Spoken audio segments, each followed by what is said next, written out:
I'm Stephen John Drew from the official GonnaGeek.com show, a weekly geek news podcast that is a part of the Gonna Geek Network, just like the show you're checking out now. Shows on the network are individually owned, and opinions expressed may not reflect others.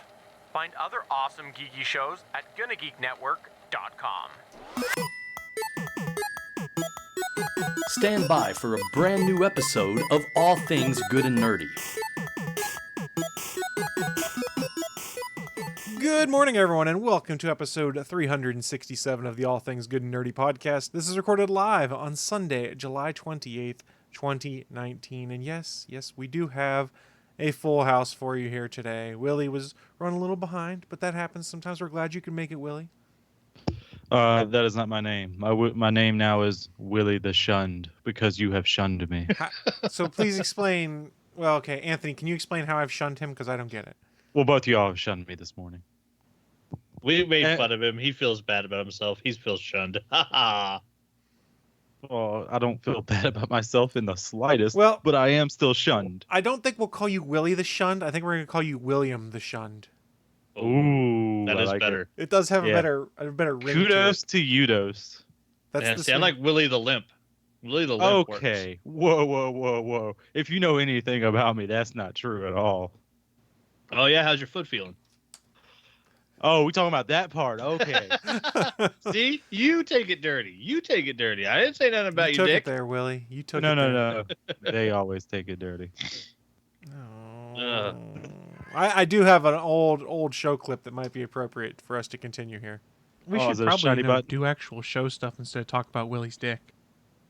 There you go. Old school. That's probably 100 episodes back. Shiny buttons. Oh, and the president's talking shit about you in the chat room. That's Happy more Sunday. than fair. He prefers Willie with the limp Willie. I mean, sometimes it is kind of nice when it's limp. Oh, why did we do this? Why did we You do gotta- this? And you got to thumb it in. See, you should know by now you can't do that to me because you just set me up for you never learn. You just can't let me have an opening like that because I'm gonna take it. No matter how bad you think that, well, you can't do anything with this. Oh, I'm gonna do something with it. And if you leave Willie open, he'll thumb something in there. Thumbs only if you're lucky, it's just a thumb. Oh, and it happened again. Yep. Why? Why, dear God, why? To make you You did faithful. what you signed up with when you had me on the show in the first place. So like I was saying, everyone, welcome to episode 367 of the All Things Good and Nerdy podcast.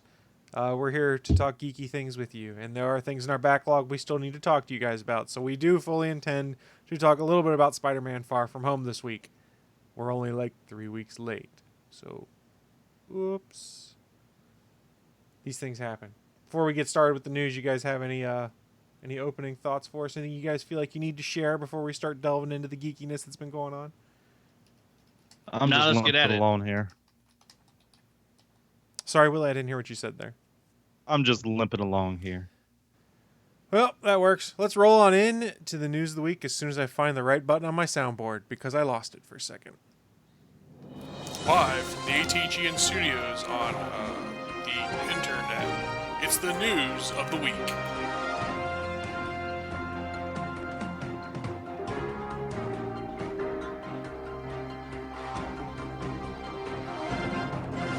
So the news of the week, it's that part of the show where we run down what was in our minds some of the most interesting, geeky, and or nerdy news to have popped up in the past week or so, and then share it with you guys who are watching live or listening at a later date. I was going to kick things off. I have one story I was going to say for the end as a transition point, but this one I just thought of as I was thinking, as we were kicking off the show that I wanted to share, is that, hey, you guys know how AMC has their quasi-unlimited movie plan that was kind of modeled after MoviePass and Cinemia?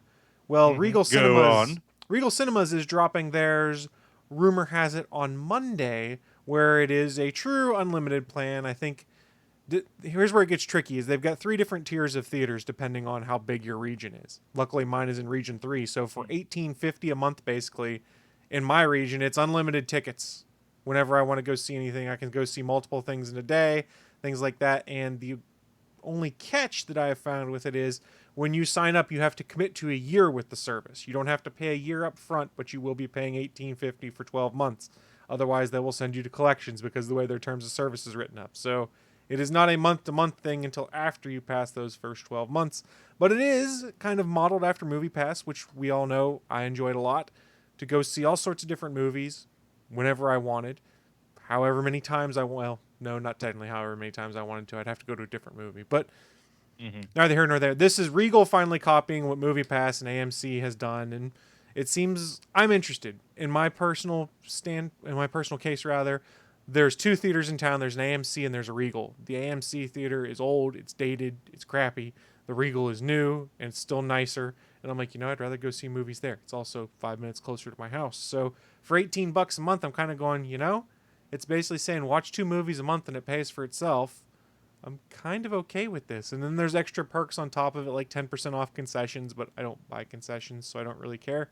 I just think it's interesting to see that other people are moving to this unlimited model that we'd started to see with MoviePass kind of being the thing that kicked it off here in North America, and then Cinemia following it up. And now you've got the chains that are deploying their own unlimited plans. So good thing, bad thing? Would you guys be signing up if you had a Regal in your area? What do you guys think? 2 questions that instantly popped up. Okay, now. First of all, now, is this fully unlimited? Like, I can go see the same movie however many times I want. It is fully unlimited. So it doesn't matter. You can go see the same thing. You can't buy multiple tickets to one showing with your subscription, of course. But you could go and be like, I want to see Avengers Endgame every time it's showing today. And you could do that. And then I guess the second question, that's actually pretty damn good. Second question is, how do these things actually affect box office sales, I wonder? Because, I mean, if this is the 6th movie you're seeing this month, and it's not like it's going to, I don't understand. I don't understand how it does either. I mean, I sort of did when it came to MoviePass, because MoviePass was always sending money to the theater when you went to go see something. In the case of what AMC and Regal are doing, this is them saying, hey, you're paying a subscription fee, and then you get your tickets based off of that. So I don't know how they treat the box office for that.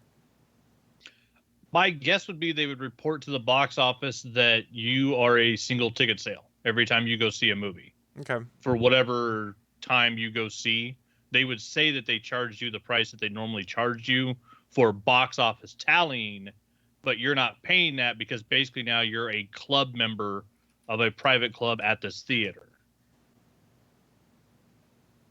Yeah, that very well could be.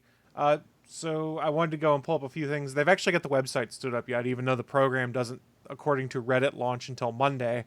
You can go and see what the different things are. You can look up to see what your theater is listed in regionally, because like I said, they have 3 tiers. It's Regal Unlimited, Unlimited Plus, and Unlimited All Access. And depending on where your theater is, you might have to go into a different tier. So like I said, in my case, my local theater is on the lower tier, which is in 200 select theaters, so it's $18 a month. But say you were in New York City, you might have to go for the all access plan, which is $24 a month, basically, because of how they've tiered off theaters. So that's where they might get you a little bit. The interesting thing that I saw that how they are doing this is MoviePass is a pain in the ass because you get to sign up and wait for a card to be sent to you. For Regal, it is you download our app and you sign up in the app, and then you can either show your tickets on your cell phone or you can buy your tickets on your cell phone and just go in directly that way. The other catch, though, is there's a 50-cent convenience fee if you buy your tickets through the app. So I will be cheap, and I will be going up to the front desk still and buying my tickets that way with the unlimited plan. Wait, even if you're using their app?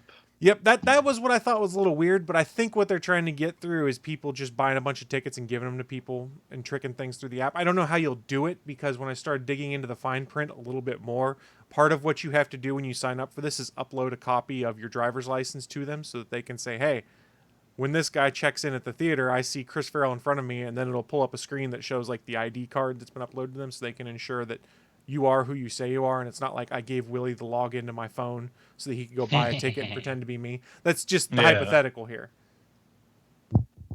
This is also good for regular tickets. There's a surcharge of $1.50 to $3 for 4D, IMAX, 3D, and VIP seating kind of things as well. 4D, is that like D-Box? 4DX is what it says, excuse me. So I'm assuming that might be D-Box. I'm not sure. Other perks they had on here is, like I mentioned, 10% off all food and non-alcoholic drink purchases. They say no blackout dates, watch as many movies as you want, whenever you want, a free large popcorn and soft drink on your birthday, and you will earn their reward club credits for every dollar you spend still outside of just the ticket purchases. So Let me if see you're what- someone who sees a bunch of movies and Regal Cinemas is where you like to go, this might be worth it for you. You will have to look up your theater list online to make sure that you're in whatever tier is your preferred payment method. That's it. And I looked, and in Idaho, we have the large Regal in Boise is the 23 screen one and the IMAX. We have a 9 screen one downtown Boise. And then in Nampa, the town I grew up in, that's 2 towns over, they opened up the Spectrum and the Gateway. So there's one out by the mall, and there's another one on the other side of town. So there's 4 Regals within the area. And when I had been using the Movie Pass, I was going to the Regal or 21 or 23, whichever what the big one is here in Boise, because the Movie Pass didn't work for the VIP tickets at the Village. Right. So I couldn't use it there. So whenever I was using Movie Pass, I was going to the Edwards anyways. So The Regal Edwards. According to their I'd be going website, to the same theater. according to their website, I just looked it up. All of the ones that you mentioned are in the $18 a month plan. Yeah, that's what I'm looking at. Yeah, all of them are there, and then they also added in the Coeur d'Alene one way up north, but that's in the more expensive tier. But yeah, so every one of the Edwards that's around here would qualify for the cheapest tier, and yeah, I'd be going and seeing 2 movies a month. So yeah, that's totally worth it. And so, Willie, I looked for North Carolina. I don't know which theater is your preferred one, but all of North Carolina is in the unlimited tier, so that's the $18.50 a month. Palladium. Yeah, I was seeing if this one I go to 2 of them. One of them has recliner seats and is nice. The other one has D-Box, and I was looking at it, but the one with D-Box is called the Grand, which I'm guessing is a whole nother thing. But the other one is a Regal at the Palladium. I do love that theater. I've been going to that one a lot because those recliner seats. I like to get in a third row So because I'm already reclining back. Yeah, And it's my like, boom, right understanding there. from their terms of service is to get those recliner seats, you'd be subject to like $1.50 upcharge. But that's in all the. What about IMAX? Maybe I misread it. Let me go rewind. IMAX, there is an upcharge.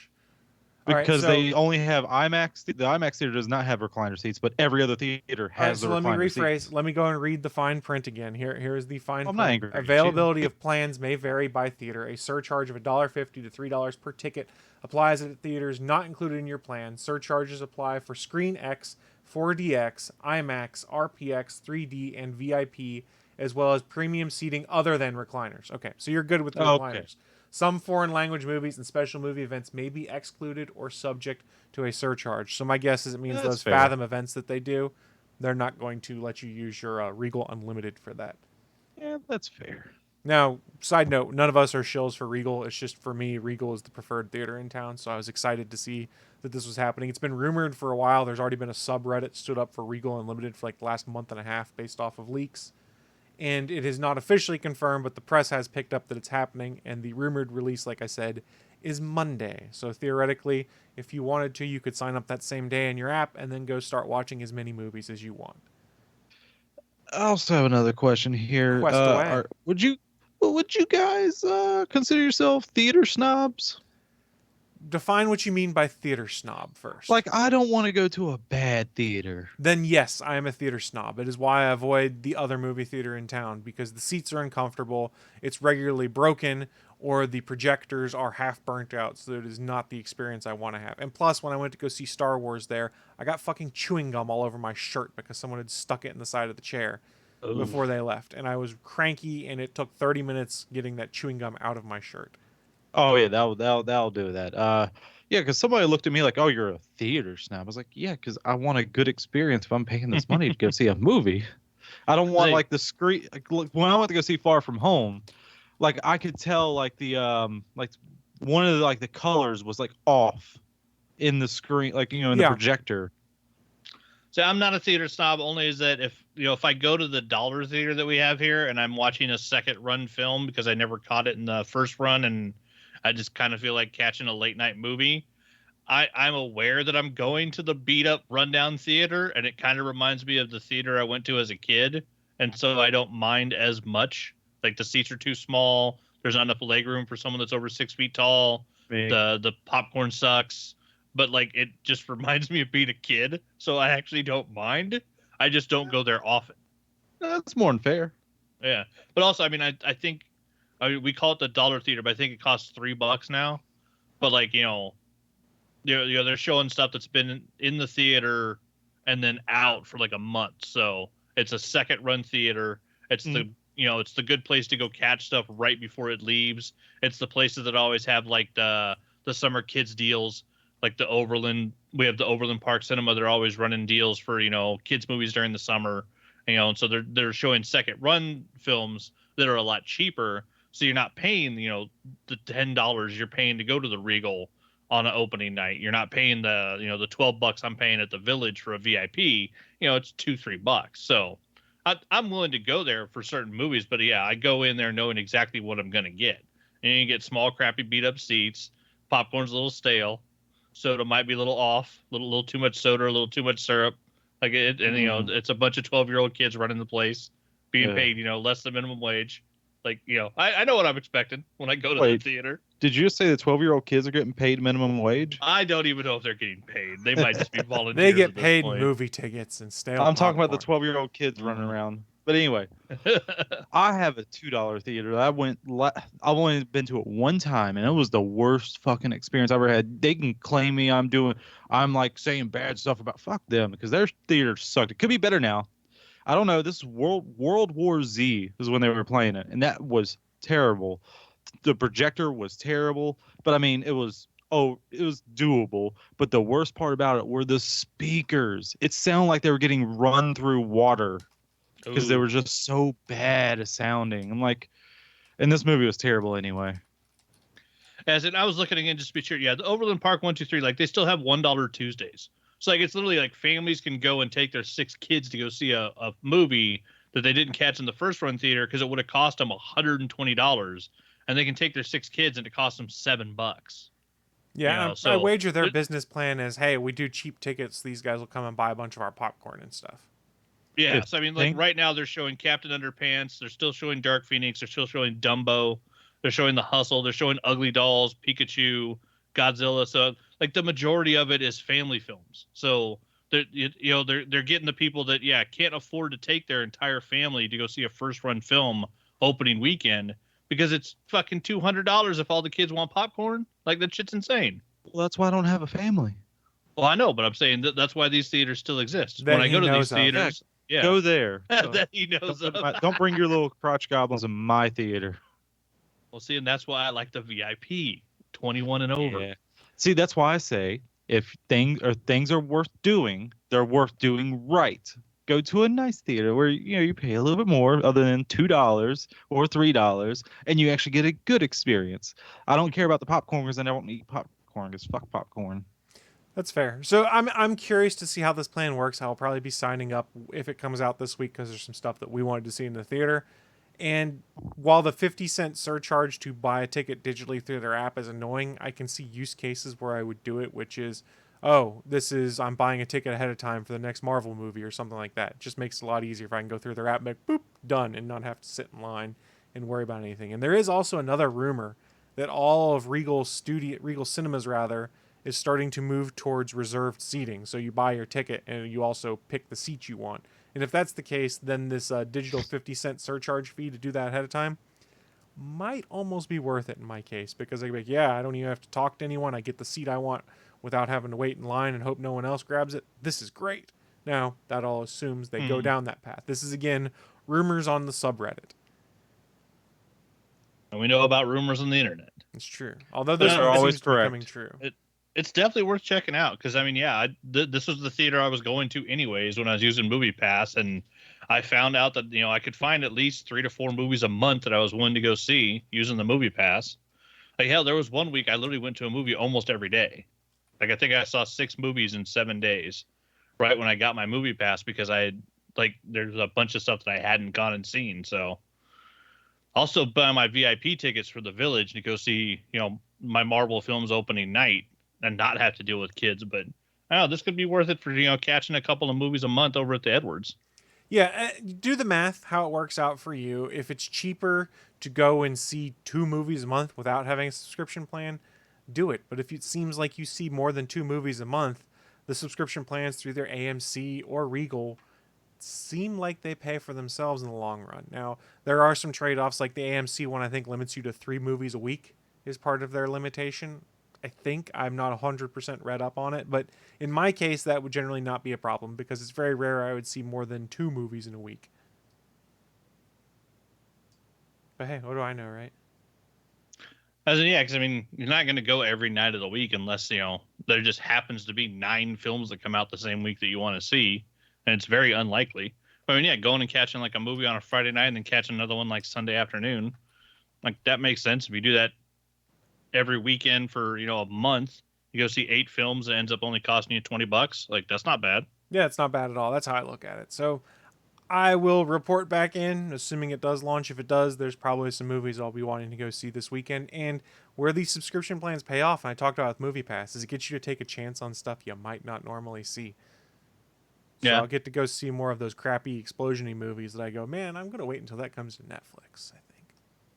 I was saying I used it to go see comedies in the theater that I would normally wait for because there's no reason to see a comedy on the big screen. Yeah, that's fair, too. That's fair. Makes total sense to me. So we'll report back in and let you guys know what's going on with that one. I will eventually see The Lion King at some point in time, probably using this, assuming it drops this week. Wait. Yes, Willie? That would be Simba wearing an Iron Man outfit? Ooh. Perhaps, yes. Fuck you, Score! The Iron King. The sad thing is it seems like Stuber will no longer be showing next weekend when that's out, and I really do kind of want to see it. Oh, yeah, that does look... I do still want to see it. I might go see that. However, Fast and Furious Hobbs and Shaw comes out next weekend, so I think There I you know go. what I'm seeing. All right. Quick question about that. Where Quest. should I Black start Superman. watching? Okay, stop saying that. Where should I start to watch the Fast and Furious movies? The when they actually get good. Fast and Furious, first one. Yeah. No, You- I mean That's not the good, crazy over-the-top actiony movies. Oh, when turn they get into- bad shit? Yeah, Yeah, that's 5. different. Yeah, that's 5. Fast 5 5. get bad shit. Hey, so I don't think I need to know anything else before that, right? All you need to know before that is they raced around LA. Brian let the fucking I can't think of fucking Vin Diesel's character name. Which one's Brian? Brian is Paul Walker. Oh, Brian lets Dominic Toretto go at the end of 1 because he owes him. 2, they go and try to take out a drug kingpin in Florida and introduce Tyrese, which was a fucking stupid movie.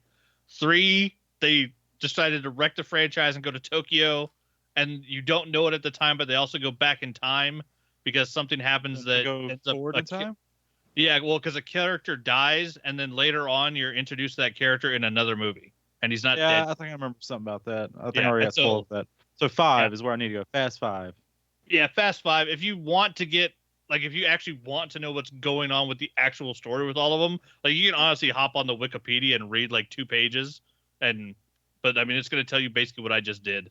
That's it's basically Brian's a shitty cop and prefers being with his friends than like following the law, and then he ends up being a shitty FBI agent, and then Michelle Rodriguez gets amnesia, and Tyrese is stupid.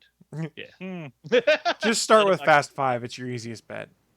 Yeah, Fast 5 is it's when things started getting crazy. That's when they started becoming all the guys on one of the podcasts listen to, they call it the Black Avengers, because the whole movie is just people of color, and basically by Fast 5 they just have superpowers. They can do anything. Well, they literally say that Idris Elba is Black Superman. Well, yeah, and in the new one he is Black Superman. But yeah, it starts in Fast 5 because that's when they introduce. I think 5 is when they introduce The Rock. Yeah, wait And until yeah, The Rock comes in, and that's when it goes crazy. Yeah, that's when it's just batshit. It's international batshit crazy, and some fast cars. 5, I think, is the Brazil heist, and yeah, that's when like it stopped being even slightly realistic. But it's super fun. And then 6 I is when The rewatched- Rock has a broken arm, and to get out of his cast, he just flexes, and it's fucking Yeah. badass. Well, and no, because he flexes. He looks at his daughter and says, "Daddy's got to go to work," and he flexes and breaks his cast off his arm. Yeah, it's freaking awesome. Yeah, Willie, Jason Statham kicked him out of a building. The thing you've got to realize, Willie, and you've probably heard us talk about, these movies are ridiculous and over the top. They're just fun. Just put all knowledge of physics and how the world is supposed to work out of your head because it ignores all of that shit. But it's really fun. I remember watching the first one, and I was like, "Oh, that's an alright movie." That was back, after it came out the DVD. It was like before the second. I saw the second one. I think I don't remember anything about it. You're just as well, and that's about it.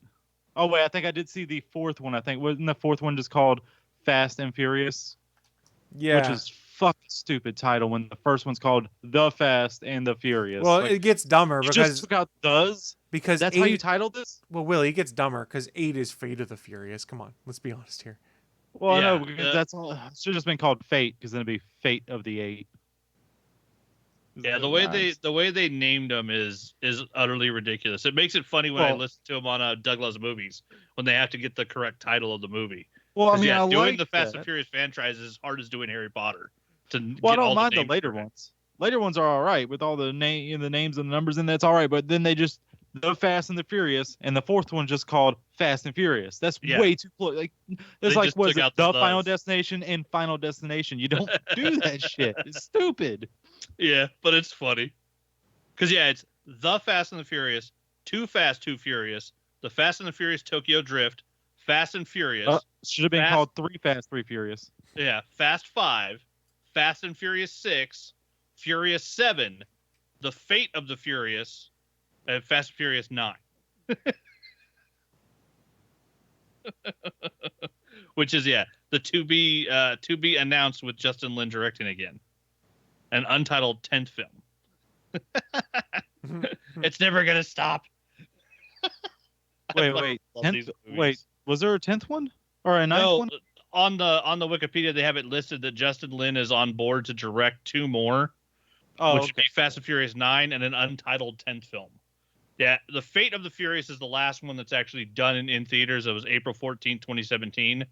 Fast 9 is listed as May 22nd, 2020. And the untitled 10th film is listed as April 2nd, 2021. So basically, they're working on 2 more right now, and we're going to get them 2 summers in a row. Because fuck yeah. And they're going to go to space. I'm telling you now, we're going to get to Fast and the Furious on the moon. They did an interview with one of the producers and like, well, we're not ruling anything out. Yep. It's going to be called Fast and Furious X, like Jason. Come on. Machete went to space. If Machete can go to space, the Fast and the Furious have got to get rocket ships at some point. That's true. Like, they have to get a space shuttle. I mean, everyone goes to space eventually. Look at Jason. Look at fucking Leprechaun. At this point, it's literally one of the only vehicles they haven't crashed is a space shuttle in these fucking movies. They've crashed tanks, submarines. They've jumped cars from building to building. Yeah, when Chris was talking about ignore physics, there's a scene where Michelle Rodriguez gets launched off of a tank, I believe, and is going to splatter on the highway on the other side of a gap in between 2 sides of a freeway. To save her, Vin Diesel's character, Dominic Toretto, drives his sports car like 90 miles an hour into the barricade, launches himself over his car, catches her in midair, and to save her, he grabs her and rolls and lands and hits a car windshield with his back. And because he caught her, they're both fine. I remember that because that was in the trailer. Not like they wouldn't have fucking both still died on impact. But because it's Fast and the Furious and because Dom did it, they're both fine. That's pretty much what happened right there. But yes, if you do subscribe to one of these services, you too can go see all the Fast and Furious movies when they replay them as well and just enjoy and have fun. Hey, don't tell me how to live my life. I won't. And go see Black Superman. Go see Black Superman. But hey, Anthony, and it still is better. Oh, fuck you. Anthony, what news you got for us this week? We got 5th seasons. Everybody gets a 5th season. That's the news this week. So we had already been told that Lucifer was coming back and getting a 5th season, but Netflix did us all proud and made us even more happy. We already know Lucifer's coming back for the 5th and final season. They got renewed going into the writing sessions. They already knew it was going to be the final season, but Netflix increased their order. So after 3 seasons on Fox, Lucifer was canceled because fucking networks just fucking hate shows, apparently, and hate their fans. And so Netflix picked up Lucifer, gave it a 4th season for 10 episodes, it felt really quick because on Fox they had done like the 22, 23 episode series. And so they took what had been, really long, drawn out season long storylines and condensed it down to a nice, quick 10 episode season, which was great. But for the finale going into the last episode or the last season, Netflix has increased their order. And so we're going to get 16 episodes. So Tom Ellis and the whole crew is back, and we're getting 16 episodes for the final season of Lucifer on Netflix, which will wrap up the whole show. If you haven't seen it, it's another one of the shows that a lot of people don't realize is based on comics, based on a Vertigo comic, where basically Lucifer got bored of being in hell and kind of decided, well, fuck you, Dad, I'm going to do what I want. And he takes himself up to Earth, cuts off his wings, opens up a nightclub, and starts making deals with people. And so, being the devil, he just decided to go have fun. And he was sick of being stuck at work and figured, well, if he can do it and no one can stop him, why not? And then the consequences of those actions. And so after 4 seasons, the show is goddamn hilarious. Tom Ellis and them made a point making it, even though it's on Netflix, the show still follows the guidelines that they were basically set for being on primetime television on Fox. They didn't make the show like extra graphic or extra vulgar. In fact, they did increase the amount of skin that you saw in season 4, but 90% of that was Tom Ellis double butt. So it basically just made the ladies happy because he had spent a whole lot of time in the gym because he knew he was going to be naked in a bunch of scenes. And so, yeah, they added a slight bit of nudity, but it's all man ass. So it's funny in the scenes that they use it in. And from what I have seen online, the ladies approve. So I don't know if we'll see more of that in season 5, but the odds are we probably will. And yeah, I'm definitely looking forward to that, to see how they wrap the thing up. And any show like that where they've got really good base writing to start with from a fantastic comic, and then you have a solid writing staff that's doing a really good job making a different media version of the same story. It'll be awesome to see how they wrap things up, knowing when the writers go into a season knowing it's the finale, you always get a much better wrap up than when it's like, oh hey, we don't know if we're being canceled or not, so we should try and do a cliffhanger and hope that we come back, which was basically what happened at the end of season 3 when Fox canceled them. It ended on the cliffhanger of the will they won't they that the whole show was set up on. And so yeah, fuck Fox. But speaking of other goddamn channels that let people love shows and then cancel them, there was this awesome sci-fi show called The Expanse on Sci-Fi, and so of course what did they do? They fucking canceled it after 3 seasons because it's fucking sci-fi. And they like airing stuff that they don't own right up until they would have to pay more money for it, and then they cancel it. So after 3 seasons of The Expanse on Sci-Fi, it was canceled, and Amazon picked it up. And Amazon has now picked up The Expanse for a 5th season. So we got season 4 set to debut December 13th, and then they're going to come back for a 5th season. From what I'm seeing in here, I don't know if it's a 5th and final season or just a 5th season at this point. But yeah, it was one that I had started watching and then totally forgot about. And I started watching it again on Amazon yesterday and made it back through the first 2 episodes. And yeah, I forgot. It's a fucking extremely well-made show. It's some of the best like sci-fi writing ever. And the whole premise is set up on, you have Earth, who has become one united government, versus Mars, which is basically where we outsourced all of our military to. So the Martians are are humans that used to, that came from Earth but now colonize Mars, and that's where we make all of our military ships and all our badass weaponry. So basically, like, Mars itself is just Lockheed Martin. Like, it's an entire planet that we turned into a military production site. And then both planets need water and oxygen from minerals that are sourced by belters. And so the belters are basically the slaves of the universe that are living out in the belt system doing mining.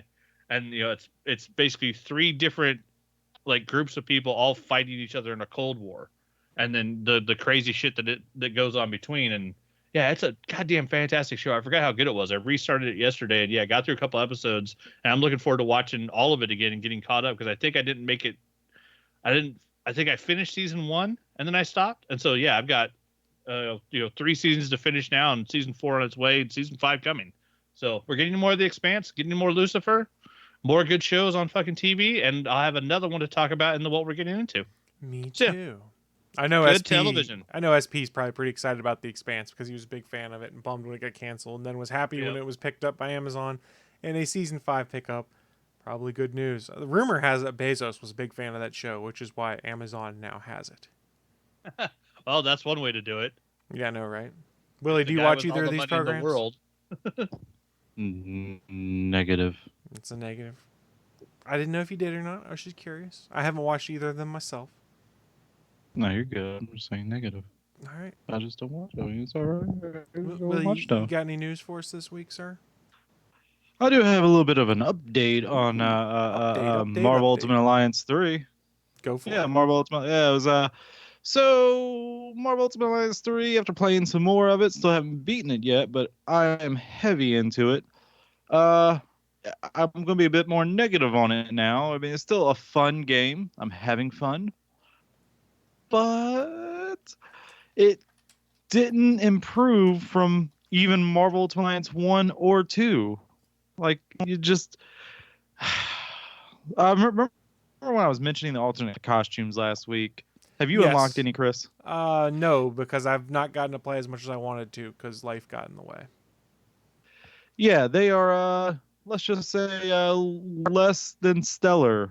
Like, they're just recolors of the current skins. That's all they are. What Just are they going to recolors. do? Put good ones out in the DLC or something so that you have to buy the DLC I've- to get good skins? I've heard they're going to be putting them out later on. I'm not sure if they're going to be paid for with the DLCs or not. But that's still bullshit because the skin, like, why even have it?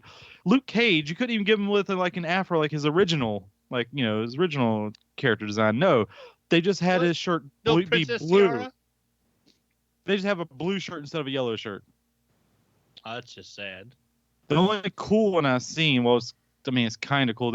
Spider-Man looks like he's like has the armor Spider-Man, the first armor, where it's just like all silvery and That's black. cool. That's the only one I've seen that's like all right enough. Like, but it's just like a recolor. That's all it is. It's like, what the hell, guys? Come on now. And all these different currencies, lack of a better term, to like upgrade stuff and everything is just.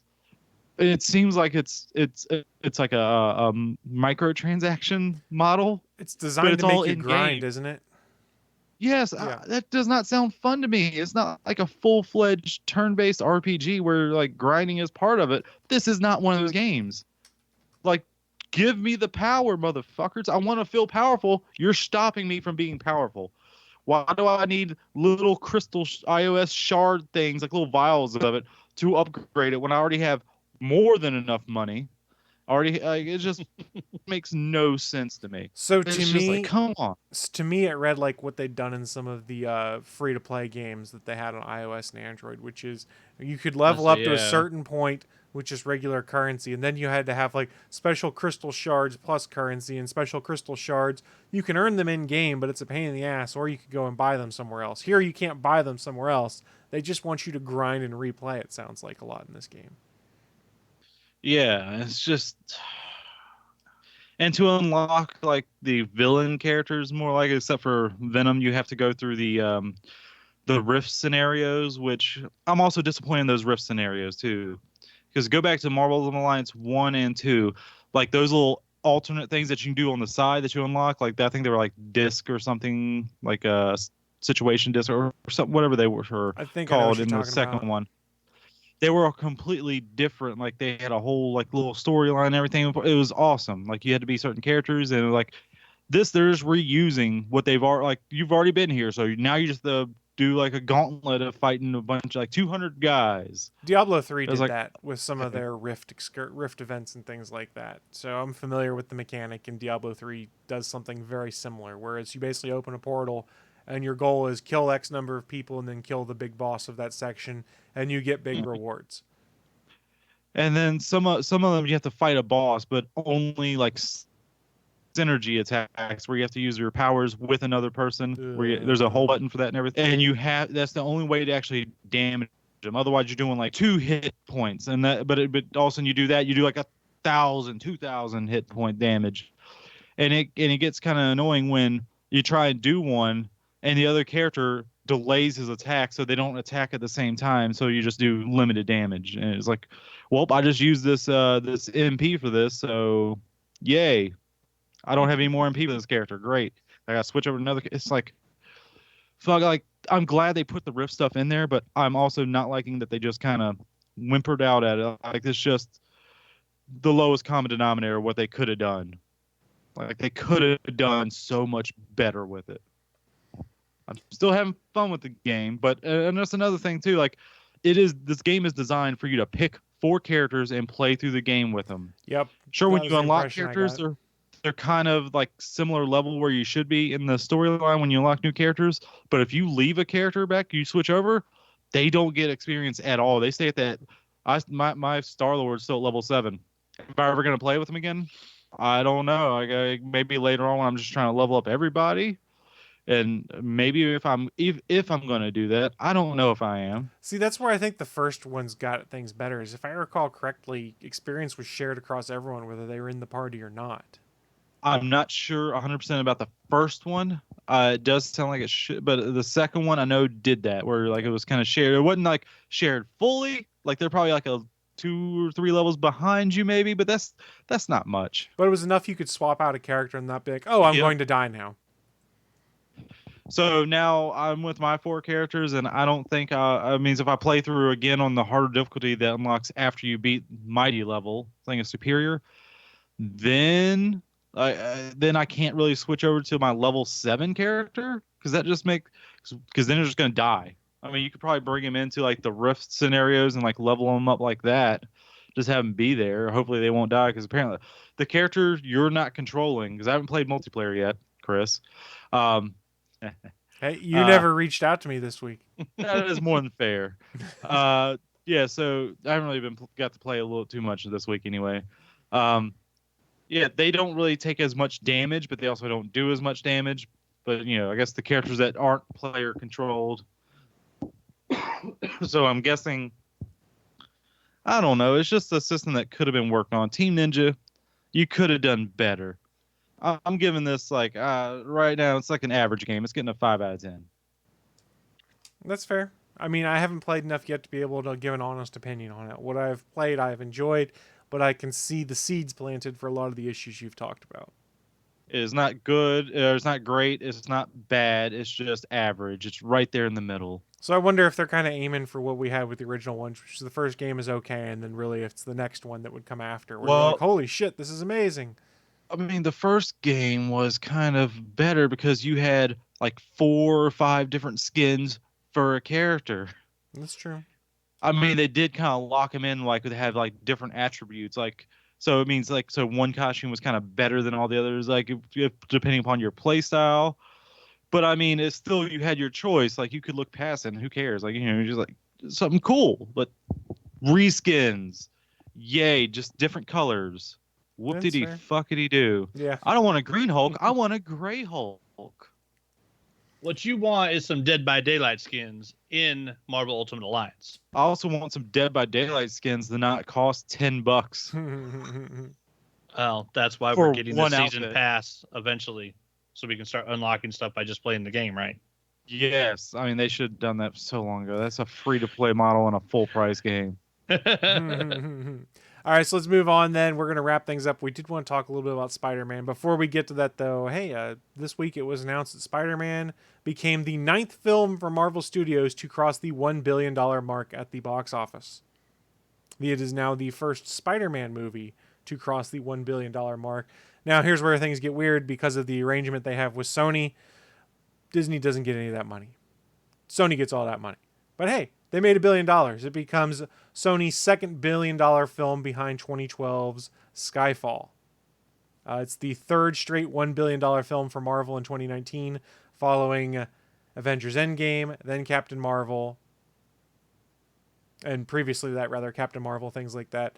And other members of their $1 billion club include the other 3 Avengers movies, Black Panther, Iron Man 3, and Captain America Civil War. So Spider-Man Far From Home made $1 billion. Did it do it all on its own? No, because it's tied into the greater MCU, and that's what makes it a lot easier to make $1 billion. That's why none of the previous Spider-Man movies made that much, I would argue. Because Plus, yeah, I don't think Marvel minds that Sony gets to keep the money from Far From Home because, well, they had Tom Holland in Endgame. So yes, they got to play with their Spider-Man, and that's what matters. now, of course, the rumors are going around that Tom Holland only has 1 appearance left on his contract as Peter Parker Spider-Man, that being the third Sony Marvel collaboration for Spider-Man movies, whatever we call it. I don't know at this point, but they need to sign him to a new deal because he's too damn good in that role. Well, since they're not paying Robert Downey Jr. money anymore, they can now afford Tom Holland That's true. for hopefully a 12-picture deal.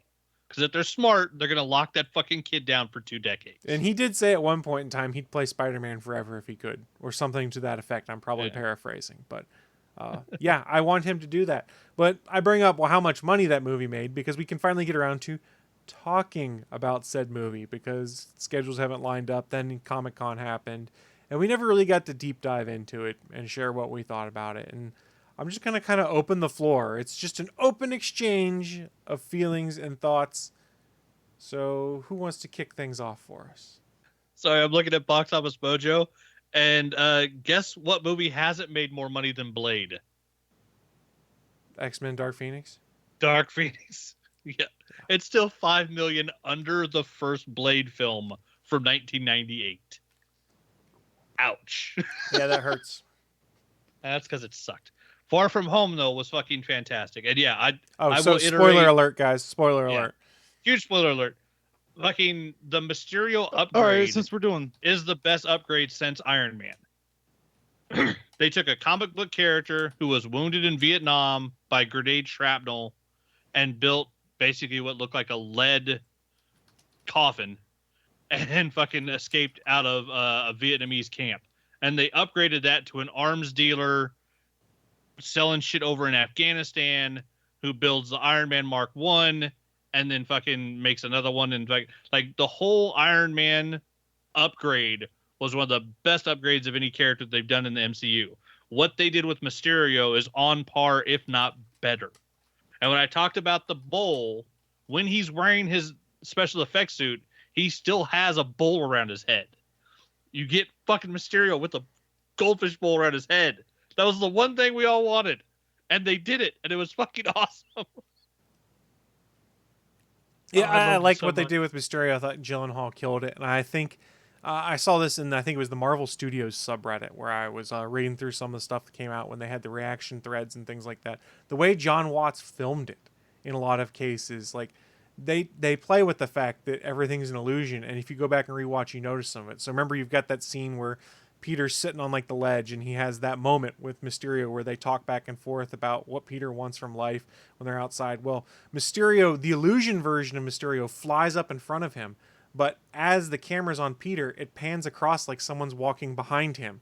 There's no one there as Mysterio is flying up in front of him. Mm-hmm. What it is they treated it like Jake Gyllenhaal's Quentin Beck was literally walking behind there, just obscured because of the illusion, and put the focus on that. And you never notice. It just looks like a cool tracking shot. I thought it was little touches like that that were really enjoyable. Go back to the beginning of the film when Maria Hill and Nick Fury are confronting the first of the elementals or whatever. The damage that happens to their car, it's not fire-based. There's freaking bullet holes in the window, and you just don't realize exactly what happened until later. You're like, oh, the drones fired bullets. That's what was going on. That I'm still not sure I understand how all the damage is just guns and drones, but nobody realizes that when it's happening just because of sound effects, I guess. Sound effects and illusion and misdirection, I guess. I'm not sure. But yeah, I mean, the idea that Quentin Beck in the original comics was a special effects expert, but like he was like a practical effects, like Rick Baker type guy. He was a guy that built smoke and mirrors and made stuff, look like it was there when it wasn't, and vice versa. And the fact that they turned it into basically a guy with a team who's a CGI genius who uses, holograms and drones to build alternate reality in front of the eyes of people that are right there. Like, that was a fucking genius move for them to make that change for him. Because he could have still just been a regular special effects guy. And they could have done that. And to tie things in from the other movies about this group of former Stark employees that band together to try and get a hold of Edith, which great Even Dead, I'm the Hero for Edith. That was pure Tony Stark. But honestly, who expected the guy from the original Iron Man who was yelled at, Tony Stark was able to build this in a cave with a box of scraps, to show up in Spider-Man Far From Home? Well, yeah, and the fact that, it's the kid from Christmas Story. That's the best part. Yeah. It was fun, and I think that's what Spider-Man Far From Home had going for it. Is it was fun after everything that had happened with Infinity War and Endgame, where death, destruction, you're going, oh my God, what's going to happen? Half the population of the Earth has disappeared. How are they going to handle it? And how they end up handling it kind of for comedy purposes was interesting, but there's still other questions of like, if I was on a jet plane when I got snapped or blipped, as they're calling it, then I just come back in the sky and fall to the Earth?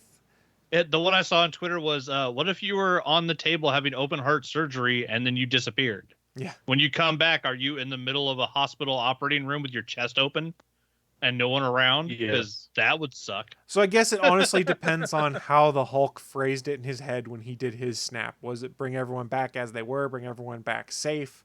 I don't know. You could potentially try and loophole it that it wasn't just a matter of bring everyone back, it was bring everyone back safe. Yeah, I don't know. He would have thought of that. Banner's a smart guy. He is a smart guy. Hold on a second. Let's go back to the very the stinger of Infinity War here, when Samuel Jackson's character hit the car, got out. Yeah, when they get out of their vehicle, they see a helicopter just flying into a building. So when that pilot comes back, is he just going to be in the middle of the air and just drop to his death? That's what we're talking about. We're not sure. Yeah. Depends on how it was phrased. I know. Odds are Banner would have thought to bring everybody back near where they were safely. So that pilot would have appeared... You guys gave a hypothetical. Well, remember, though, Tony said we only do this if we can bring everyone back and not change what has happened. Yeah. So they've been thinking about contingencies of not screwing it up. So it's and plausible. And there's no way for them to actually tell us the exact wording that Banner's thinking in his head when he snapped his fingers. Like, there's no way to say that. And so we have to assume that a fucking genius like Banner, who, let's be honest, never wants to hurt anybody.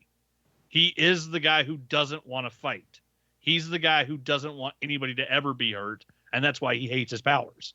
He would have thought that if that pilot comes back, that pilot's going to appear on the sidewalk near where that fucking helicopter crashed, safely on the ground and not falling. People that were on airplanes are not going to appear in the middle of the fucking ocean. They're going to appear at their destination. Like, that's the type of stuff that Banner would have thought of. He's a nice guy. Give him a break. His girlfriend died. Come on. No. The Russo said, we don't care about that love story. We ain't doing it. Because it was dumb. It was awesome. You fuck right off with your bullshit. It came out of nowhere. It was dumb. But yeah, the fact that, we call it the snap and they call it the blip. Like, the blip, like, let's find the weirdest thing that we can have them call it in their own universe. Like, that shit was funny. Did you enjoy the memorial and tribute video to the Fallen Avengers? With, like, the cheesy music that they made at the very beginning? Yeah. Well, there's your budget. You're going to get fucking some Whitney Houston to start the movie? Like, goddamn. That's going to cost a pretty penny. So it's like, another killer soundtrack, which, the last Spider-Man had a killer soundtrack. All the Spider-Man movies have had great soundtracks. It was interesting in the regard to the fact that the world at large thinks Captain America died at the end. They don't know that he went back in time or that he was fine when everything is done. The world at large considers him dead. Yep. Which, it's one where I still need to go back. I want to rewatch Far From Home again. I mean, I need my Blu-ray now, so I can just watch it like 10 times in a row like I did. Or your Regal Pass. Yeah, or my Regal Pass. Like 2 weeks. Go rewatch it again. But like, one of the ones that got me is, you see the pseudo Easter egg at the end when he's swinging through the town with Mary Jane, where they had a construction site building that had a banner wrapped up on it that said 1, 2, 3, and then where the 4 would be, it'd say wait till you see what's coming next. Yeah, it's like, hey, we're gonna make you think that we're talking about the Fantastic Four, but we're not. Yeah. It's like, you motherfuckers. Like, pseudo Easter eggs like that. I love that shit. I mean, the best part about the movie, and you guys already know what I'm gonna say, right? Oh, I already know. We're gonna put you on full screen so you can share your thoughts. J.K. motherfucking Simmons. Yeah. Returning as J. Jonah Jameson. And the fact that they kept that quiet. Yeah, the fact that, I had no clue going into the theater that was the cameo you're going to get at the end of the movie. And that we got the Daily Bugle podcast basically from the Amazing Spider-Man game is what he's doing, but they made it more like fucking what's that hate mongers show? Fucking Alex Jones. Yeah, they basically made him the Alex Jones of the MCU, where he's the captain of fake news and outrage, and it's fucking J. Jonah Jameson. Yeah, J.K. Simmons. I'm sorry, I love him, but he never should have been fucking Commissioner Gordon. They never should have tried to move him to the DCU. He is J. Jonah Jameson. He will always be J. Jonah Jameson. He's our replacement that we lost Stan, and he's fucking perfect at it. Like, he's so goddamn good as that character that it's unbelievable. Like, everything else he's done in his career is great, but he's perfect as Jonah. He's fucking perfect. And yeah, and the fact that we got the outing. Like, they finally give Peter, 5 minutes of happiness, and so then they crush his soul. It's really good. It's so Parker. It's going to be interesting to see how they get out of it or what they do to get out of it, because I don't know. I mean, he's gonna sell something to the devil. He's going to sell his girlfriend to the devil. Just no. Yes. Let's not go down the one more day path, because I still have my issues with that. You're welcome. You're welcome.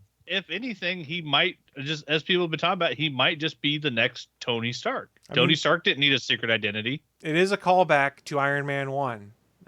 Pretty much. It's just put the shoe on the other foot. It does also make Far From Home in the same way the Homecoming does, with someone going, "What the fuck?" and then the credits go. Yep. Which I also enjoyed.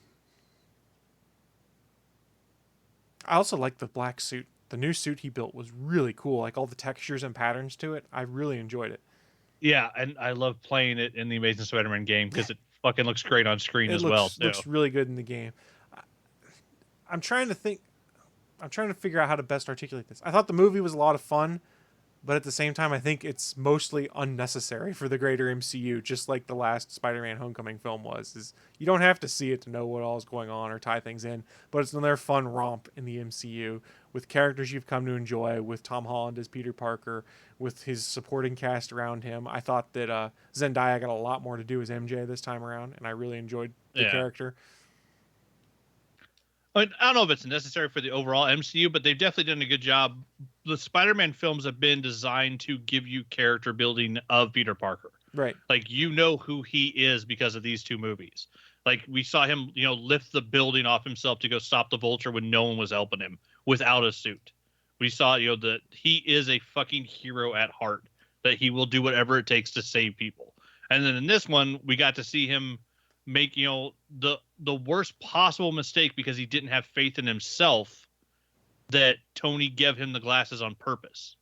And so seeing him rectify that mistake while dealing with the loss of his new father figure, like, I mean, overall, do we need that to make the MCU go forward? No. But do we need that to see who Peter Parker is as a person? Hell yeah. Like, both these movies are designed as character building for the character, which I kind of love, because it was the opposite problem that we have with Black Panther.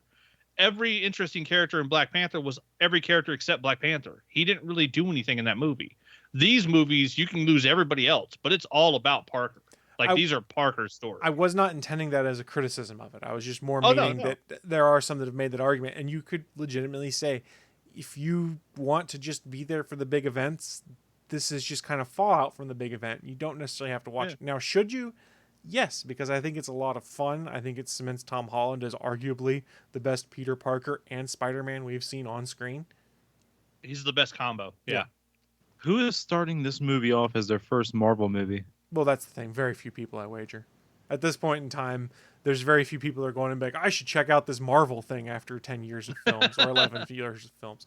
At the same time, though, I'm sure it's hella daunting to new people, though, too, to be like, I hear a lot about this, a lot of hype. Where do I jump on? What do I do with these? And arguably, Phase 4 might be the place to do that, because they're kind of leaving everything behind with Endgame. See, I've never understood the lazy audience question. When I picked up my first Amazing Spider-Man comic, it was like issue 360 something. And I didn't complain that they didn't explain to me the origin from issue 1 but in issue 366. Comics have a more natural jumping on point built into a lot of things. The way these movies have been structured, yes, there sort of is, but at the same time, there's so many callbacks and references to other things that it becomes very hard for a new viewer to be like, here's where I want to jump on.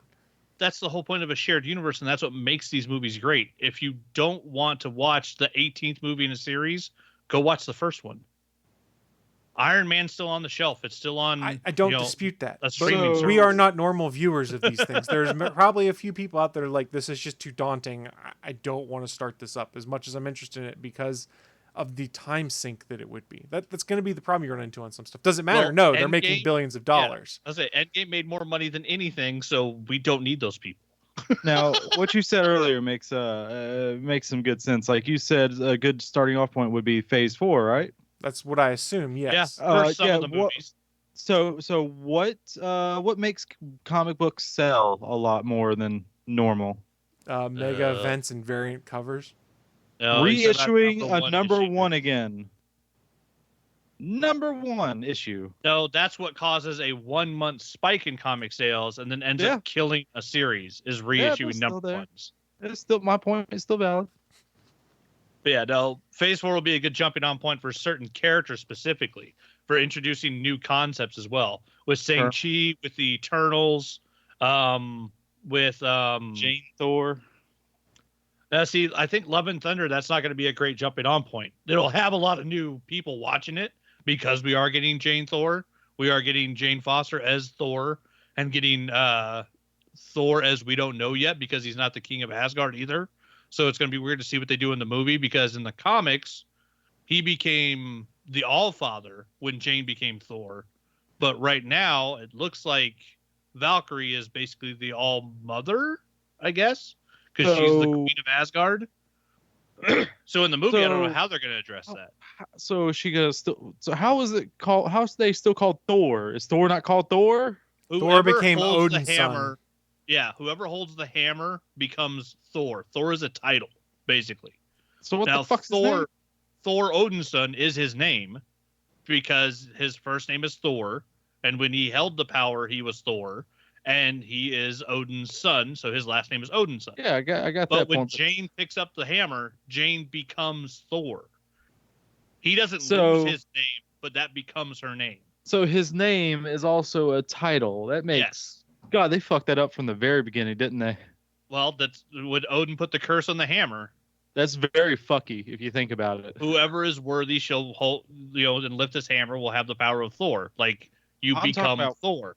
I'm talking about when they wrote that back in the day, like in the comics. That's kind of stupid. Well, it's the way it's always been. And it's kind of funny because a bunch of people online are talking about, oh no, it's Jane Thor, it's she Thor, it's girl Thor, and Taika Waititi's like, no, fuck all of you, it's the Mighty Thor, because that's the comic it's from, and that was the title of the comic was the Mighty Thor. So yeah, so he's not going to call her Jane Thor, he's not going to call her girl Thor. If anything, he's going to call her the Mighty Thor as a way to differentiate between the two. Well, Yeah. I mean, I'm not saying like because she's a female. I'm just saying because the whole name thing is stupid Yeah. as shit. Why is he called Thor and it's also a title Thor? That's what makes no sense to me and it's stupid. It was weird when they did it in the comics too, but I mean, it kind of makes sense if you look at the way the actual curse is written on the hammer. That basically whoever lifts it becomes Thor. Like technically in Endgame, I thought they just become his body. no, they just get his power. But I mean, technically in Endgame, Steve Rogers was Thor. He lifted the hammer. He is worthy. He became Thor. He had all the powers and rights and responsibility of an Asgardian god during that fight with Thanos. So he became Cap Because- Thor. Yeah, he became Cap Thor. So, I mean, we had to put another designation on it just because if you have 9 characters and they're all called Thor, it gets a little confusing. But Yeah, technically, once anybody again. who lifts the hammer is Thor, because it's the title that goes along with the abilities as well as Thor Odinson's first name. So that's where it does get confusing. But either way, it's going to be fun because apparently Natalie Portman, was mad about I believe there was a female director coming in for part 2 of Thor Dark World that she was really looking forward to, and Patty something happened Jenkins where, was supposed to be doing was it Patty Jenkins? Mhm. Yeah, so something happened where they didn't get the director she wanted, and I guess that's why Natalie Portman was pissed off about the movies and didn't want to come back. But I mean, apparently working with Taika Waititi solves the problem because it seems like everybody in the world loves him. So I mean, they got Natalie Portman back, and we're getting another floor from Taika. So like, I'm fucking stoked. Like we get Queen Valkyrie, We don't know what Thor himself is going to look like in this movie, because is he on the Guardian ship with the Bowflex? Like, are him and fucking Pratt like doing a This workout takes place montage? before Guardians, though. Was it? But we don't know. Taika said it does, and so did James Gunn. So it's Yeah. going to be a Thor namesake-less Thor movie. No, because I'm betting Thor's still going to be in it at some point. We just don't know when or how. I don't know if he is. Maybe it's just going to be a stinger. It could be. We may Watch not it just one of the stingers, just him on the ship with the Guardians, and just going, I wonder what's going on back at Asgard. It's just him and Chris Pratt doing push-ups, because there's got to be a scene where they fight against each other to get back into shape. Because Star-Lord's one sandwich short of being fat, and now Thor is fat, but now they're the Asgardians of the Galaxy together. Like they've got to do something with that. That's gonna be fucking fun. So he got tired of that wig, but did he get tired of that fat suit? Well, I was watching one of the cut scenes where they were showing him put it on, and he said it was like 60 pounds, and it was the most he ever sweated in any of these films was wearing that fat suit. So I'm betting he's probably not going to want to wear that as much as he doesn't have to. As soon as he can get out of it, he's probably going to be real happy to not wear it. You know who I think is going to have who had a worse time? Probably Arnold Schwarzenegger and was it Batman and Robin? Yeah, that'd be miserable. Because I mean, he also had that blue paint on top of that big ass. Yeah, face covered in paint and then covered in a giant body armor. Yeah, that would not be a fun day at work. And contacts too. Then again, he got paid like $1 million a second that he was on screen for that movie, so he got paid for going through the hassle of wearing that suit. And plus, I mean, from all the outtakes and everything I've seen, the 60-pound bodysuit probably sucked, but Chris Hemsworth had a fucking blast doing this version, doing the dude Thor. Because, I mean, like, God, he's walking around wearing a robe. Like, and what's worse is that I've seen his training videos on Instagram. He was still just as buff and cut as he's ever been under that fat suit. And it just seems ridiculous that he looked that good, for Men in Black International. But then they put him in a fat suit at Endgame, and he was still working his ass off to look good underneath it. Like, you'd think they would have given the guy like a month off. Go have a couple cheeseburgers. Have a milkshake. Because you're playing Fat Thor, and you don't need to look cut and sexy underneath it. Like, it's fucking ridiculous how hard that guy works. And then he wore a fat suit for the biggest movie the biggest movie ever. Like, it's fucking great. But yeah, I'm looking forward to the next one. The more movies we get in the Marvel Universe, the better. And yeah, Love and Thunder is such a fucking great title too. It just screams 80s. Like, yeah, you're not wrong. Oh, it's so good. I'm still standing by. Thor Ragnarok was the best He-Man movie we ever got. You're not wrong. So far, yeah, it pretty much is an almost perfect He-Man movie. All right, any final thoughts on Spider-Man before we shut this down? Going once, twice. I got his suit. How are they going to put Home in the next title? Home Alone. Spider-Man Home Alone. There were a lot of those memes. Grounded at home. Yeah. I don't know. Grounded at home. Homebound. Confined to the Avengers compound because the city of New York is after his head because they think he's a murderer. Yeah, that's the best part. Yeah, they'll see what I want them to see. Anyone else think Mysterio's still alive? Yeah, I didn't know what he was meaning when he said that. Possibly. Mm-hmm. Because, Mysterio has killed himself in the comics a whole lot. And the last time he actually did kill himself, he still got brought back to life. He's alive right now in Amazing Spider-Man. Basically, like a demon brought him back. Yeah. But Quentin Beck as Mysterio has died like 40 times. And it's always a fake body. It's always a special effect. It's never the real him. He's a master of the escape because he's a special effects genius. So that's why I think he's still alive. Yeah, I will idea say that he set that scene up and got that perfect video of Spider-Man murdering him live on camera, and then he didn't escape. Nah, I don't buy it. I think he got out of there. Oh, I mean, the best way that someone described it after we got out of the movie was, so Spider-Man's villain was a bunch of disgruntled workers. Yeah. Yeah. I mean, so he had all the other, disgruntled workers. He's dead. Okay, we'll have to see. I don't think he is. Might be, yeah. I'd never count Quentin Beck out. I always assume he's coming back. I think it's setting up something for the Sinister Six formation. Mysterio's motherfucking Trixie. That's what he is. He is motherfucking Trixie. Yeah, well, looking at the time, though, we do need to start shutting this thing down. We do end the show each week with a little segment called What I'm Into. It's our chance to share with you guys who are watching live or listening at a later date just what kind of geeky and or nerdy things we've been getting into so that maybe, just maybe, we can convince you to check them out yourselves. We have about 8 minutes before we need to shut down this stream, so we're going to power through it, and I'm going to throw things first to William the Shunned. What do you have for us, Willie? Oh, I'll make this short and sweet. I've just been playing more of Ultimate Alliance, and I got Alita, Battle Angel, and Hellboy. Those are both good movies. Those are good movies. I don't know why. Wait, fucking Hellboy or Hellboy 3, the TV movie? What? Oh, is it the David Harbour Hellboy? Yeah, David Harbour. No, then I'm less interested because No, it just looks poopy. Good. No, it was good. Interesting. Well, you're going on an assumption. You're not saying anything like you actually seen it, so your point is invalid. My point is valid enough to go, from what I've seen and from what I've heard, I don't want to see I this. had fun with it. It looked like a made-for-TV sequel to two amazing films. I had fun with it. It was a good movie. Well, I'm glad you enjoyed it, Willie. I mean, I wasn't asking much from it other than be enjoyable, and it did that. Hey, good. Cool.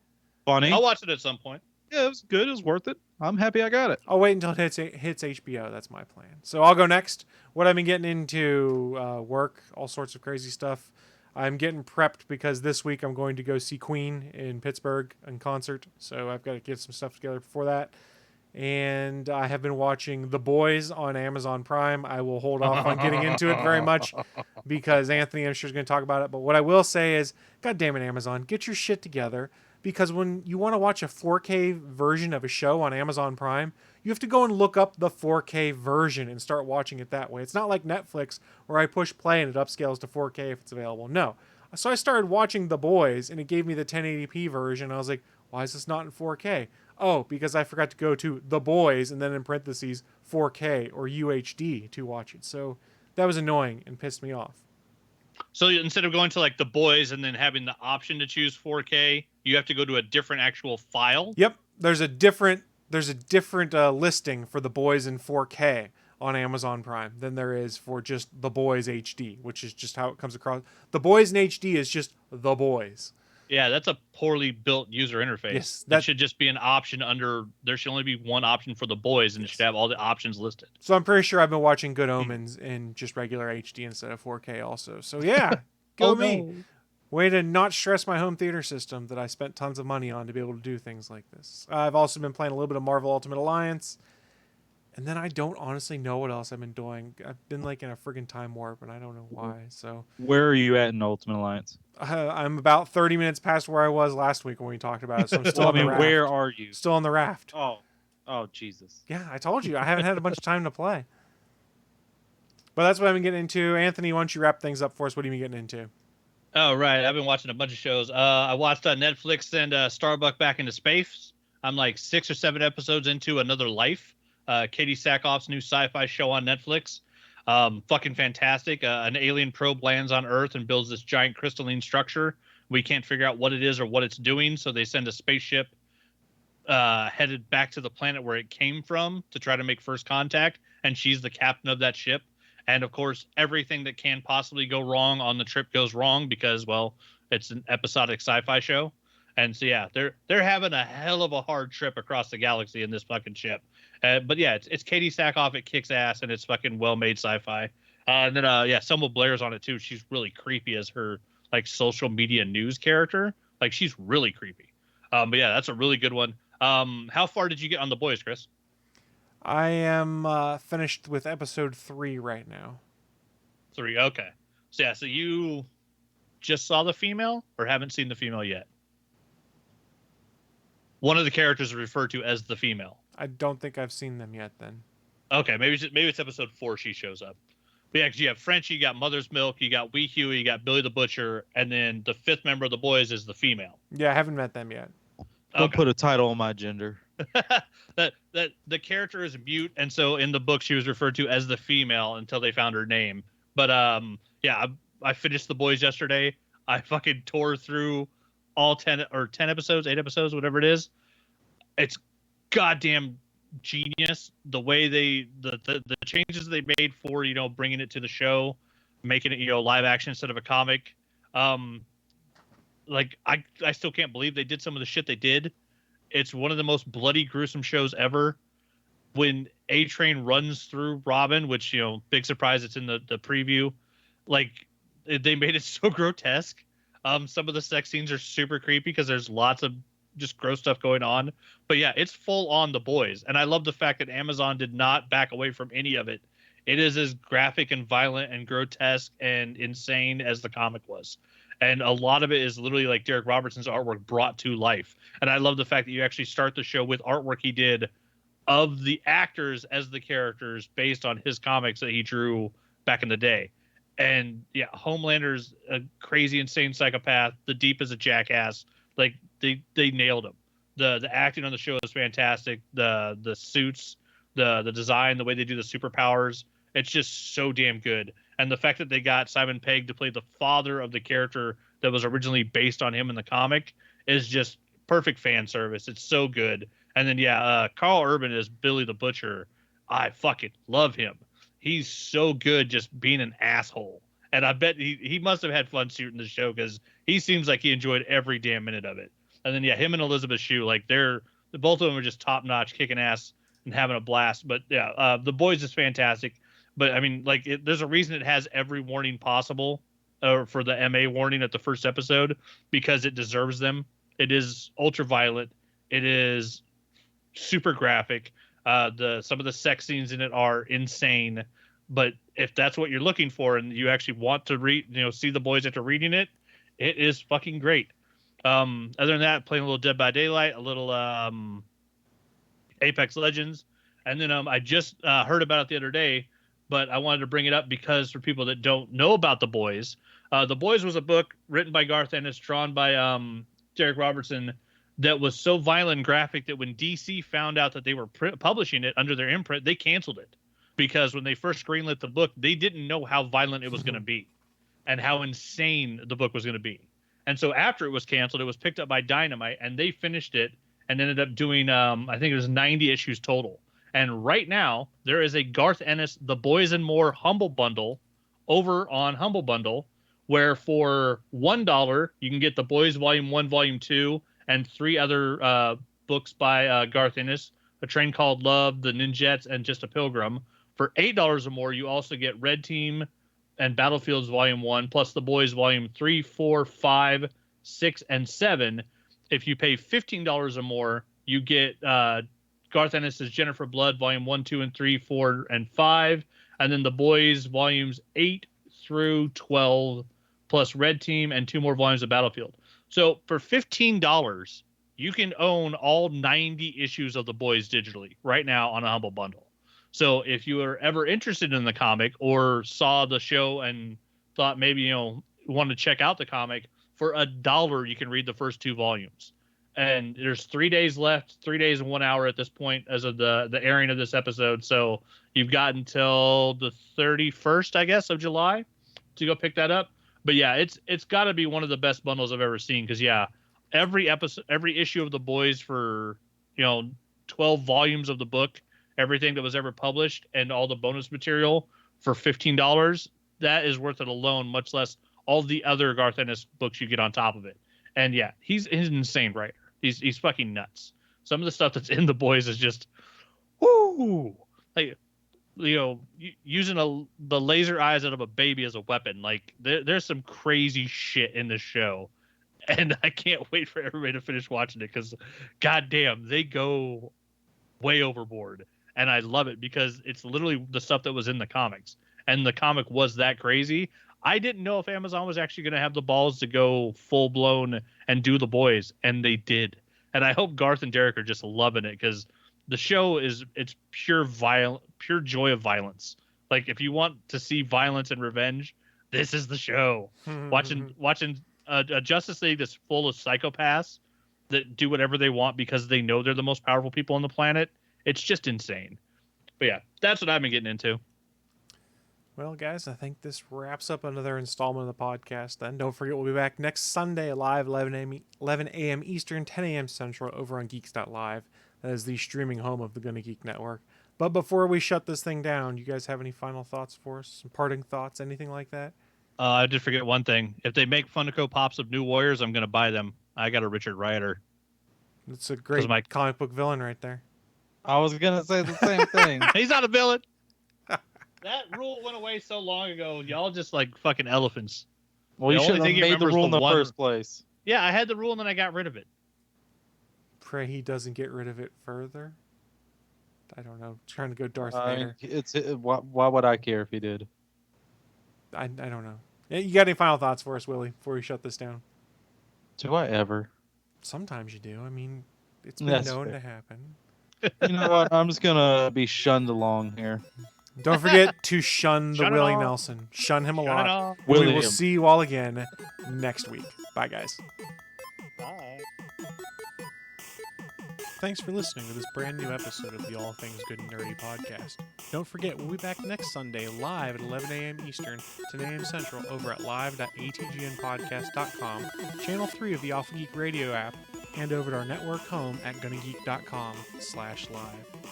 If you have any feedback for the show, please contact us atgnpodcast@gonnageek.com, on our hotline number at 304-806-ATGN, or even better, go to Twitter and send us a message at ATGN Podcast. The music you've heard in this show is produced by Kevin MacLeod and can be found at incompetech.com.